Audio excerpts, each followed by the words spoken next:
Всем привет!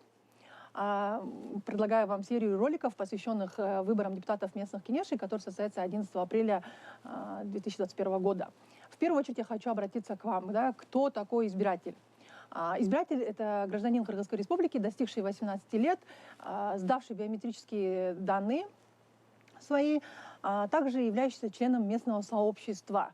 Кто такой член местного сообщества? Это человек, который зарегистрирован, то есть прописан, если по-старому, в каком-то конкретном селе или в каком-то конкретном городе.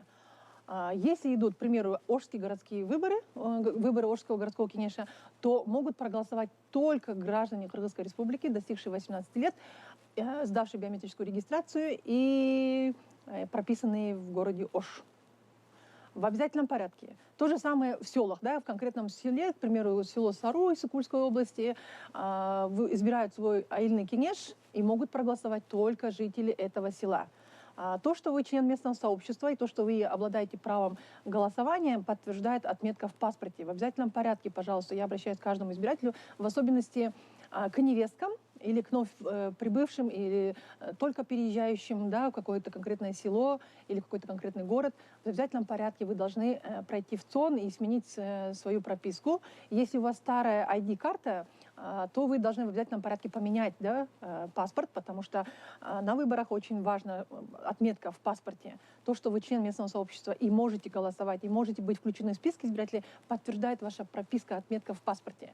Поэтому, если у вас старая карта, вы должны обратиться в ЦОН уже сейчас и менять свой паспорт. Если у вас новый биометрический паспорт, то в обязательном порядке проверьте, пожалуйста, если вы только стали гелинкой или переехали, насколько в вашем чипе заменен адрес.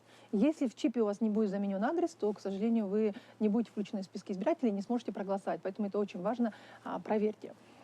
Далее, смотрите, включены ли вы в списки избирателей или не включены в списки избирателей, вы можете проверить на избирательном участке, который находится рядом с вами. Если вы не знаете свой избирательный участок, то вы можете зайти на сайт tizme.gov.kg, tizme.gov.kg и уточнить, найти адрес своего избирательного участка. И также на этом сайте tizme.gov.kg вы можете уточнить, вы включены в список избирателей или нет. Там прям очень удобный поисковик, вы можете ввести свою фамилию, имя и территорию, в которой вы будете голосовать, и там выходят данные, вы включены в список избирателей или не включены. Если вдруг... Также третья возможность, вы, конечно, можете пойти на участок, и сейчас на участках висят предварительные списки избирателей, они в открытом доступе, никто не вправе их закрывать, скрывать, они должны быть открыты, и вы должны подойти и посмотреть в списках избирателей на каждом участке, вывешивается фамилия, имя, отчество и дата рождения. Больше никаких персональных данных не раскрываются. Если вдруг вы проверили себя в списках избирателей и вас не оказалось, то до 27 марта вы должны обратиться в избирательную комиссию, в участковую избирательную комиссию и написать заявление о том, чтобы вас включили на конкретный участок в список избирателей. По форме 1, это заявление называется форма 1. Также, если вы вдруг заметили, что в вашей фамилии или каких-то ваших данных есть неточности, то вы также можете обратиться на избирательный участок и попросить внести уточнение, исправить данные о вас.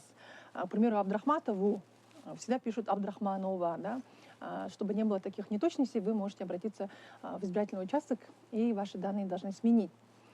Главное, все действия, связанные с тем, где вы будете голосовать, если вы в списках избирателей или нет, включиться в список избирателей, если у вас нет, вы должны совершить до 27 марта.